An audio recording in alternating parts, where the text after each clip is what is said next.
Hello, and today we're going to be talking about graphing quadratics. So here I have a quadratic at the top here, and I have it graphed to the side here.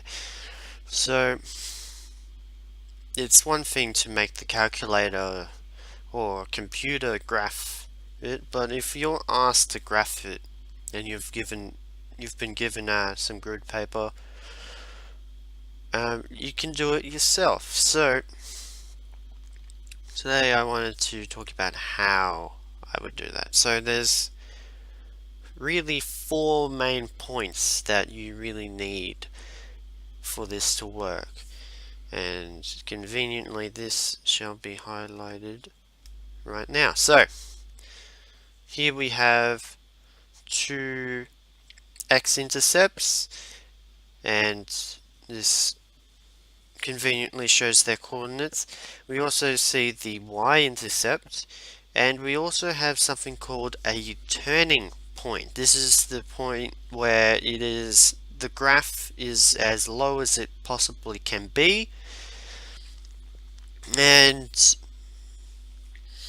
it becomes from being really negative to really positive. So it's a turning point. So if you had to graph this by hand or another equation similar, how would you do it? So that's what the purpose of this video is today. We're going to work out how you would graph this in a relatively easy way. So now we're going to actually look at how you would get those points, and then in turn how would you sketch it. So one of the easiest things to do right from the get-go, if it's in this expanded form, is get the y-intercept. It's really simple. You just look at the constant, and that's going to be your y value, and x is going to be 0. So the way this would work is you would just sub x equals 0, and 0 squared is 0, minus 2 lots of 0 is 0, minus 3, so y equals minus 3. So we have our first point here, the y-intercept, and I'm just going to put them over here. So our x value is 0 and our y value is minus 3. So the next bit is to find the x-intercepts. So to find the x-intercepts, you need to factorize the expression that you have. So we're going to factorize this. So I think it's going to be x minus 3 lots of x plus 1.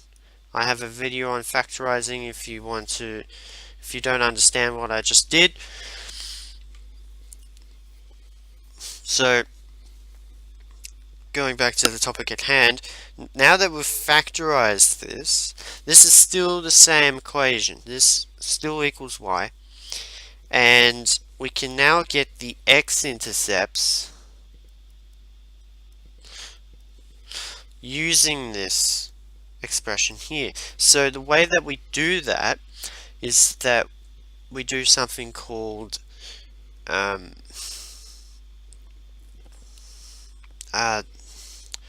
the way we do that is by using something called Null's factor law.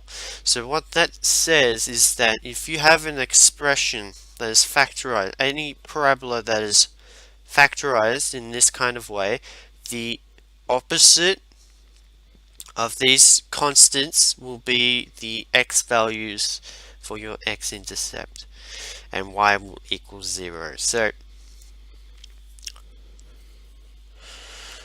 if we were to, so what that means is that we take the inverse of negative 3. That's going to be 3 comma 0. That's one x-intercept, and then the inverse of positive 1, that's minus 1. And that's going to be, and our y is 0, and that's our x-intercepts. Alright.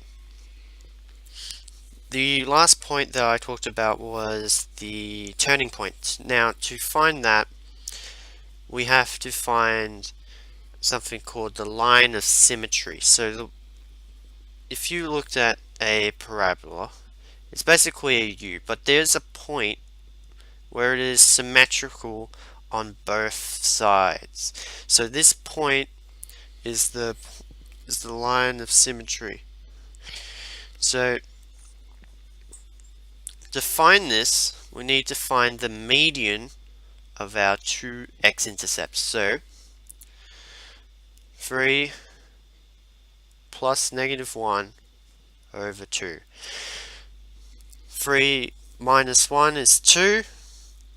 2 over 2 equals 1. So our line of symmetry is going to be x equals 1. So if x equals 1, we sub that into our equation. Now you can use either of these two equations to sub x equals 1, but I prefer to use this. So sub it in, sub x equals 1. So 1 minus 3 is minus 2 times 1 plus 1, 2, and that gives us negative 4. So now our turning point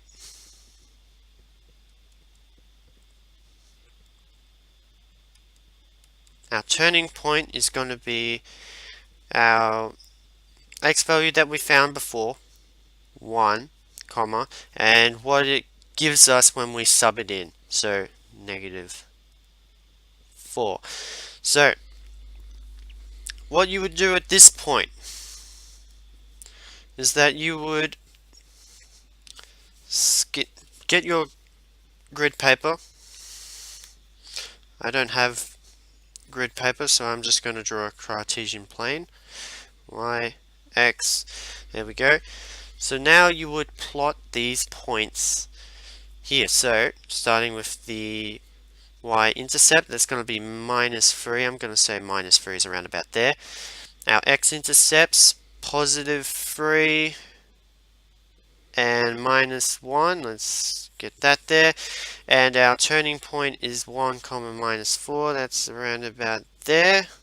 And then you would just connect the dots in such a way that it would look something like a parabola.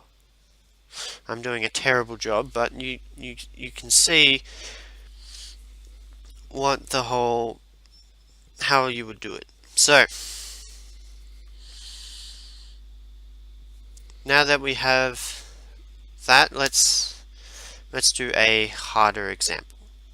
The reason why this is harder is this 2x squared bit here, right?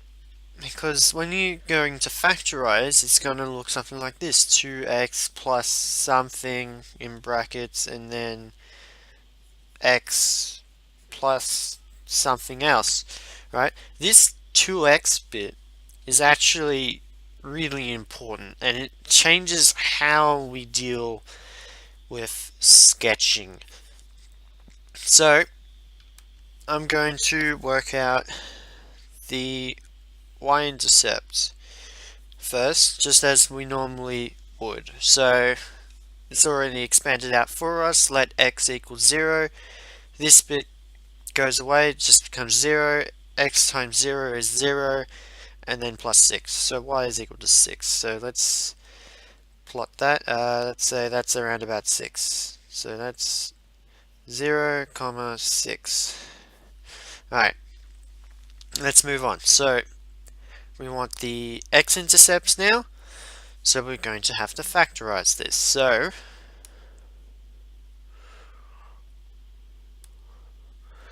let's factorize. So 2 times 6 That's 12. Factors of 12 that add up to 8. That's 6 and 2. So I'm going to do 2x squared plus 2x plus 6x plus 6. And then split that and factorize that. I can take out 2x here. 2x, lots of x plus 1. Plus, and I can take out 6 here. X plus 1. And then factor that down to 2x plus 6. Lots of x plus 1. Now, previously we said that we would get the inverse of these two numbers here. Now, we're going to do that again, but we're going to do it slightly differently. So, the important thing to remember here is this 2 here. This 2 changes it. So what you have to do when you have some sort of number here is you have to factor out that number. So this will become 2 lots of x plus 3 lots of x plus 1. So all I've done here is I've factored out the 2 from this bracket here and put it here. So it's still the exact same thing. So now I will use null factors law. So it will become negative 3 and negative 1. There's negative 1, there's negative 3. And I won't bother labeling the coordinates because we know what they are. So now we need the average of those 2 points.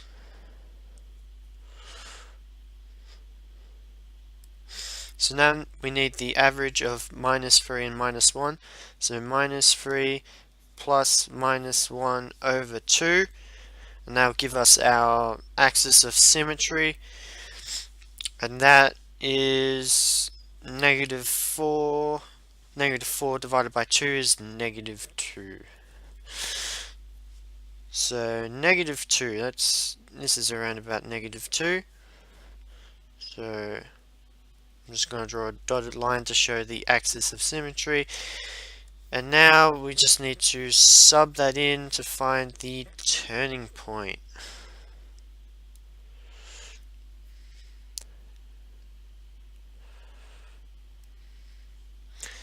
So sub x equals negative 2. And I'm going to put it into this equation here. Negative 2 plus 3, lots of negative 2 plus 1. Negative 2 plus 3 becomes positive 1. And negative 2 plus 1 becomes negative 1. And this 2 stays the same, so we get negative 2. So negative 2 comma 2, I say around about there, and then I will sketch. So you can see how important that 2 is. If we didn't divide and factor out 2, we would have a completely different graph over here. And that's not what we wanted. We want the most amount of marks possible, and of course we would show all working out. So that's all the time that I have for today for graphing quadratics. If you have any questions, feel free to leave a comment below or contact me on social media, and I will see you in the next video.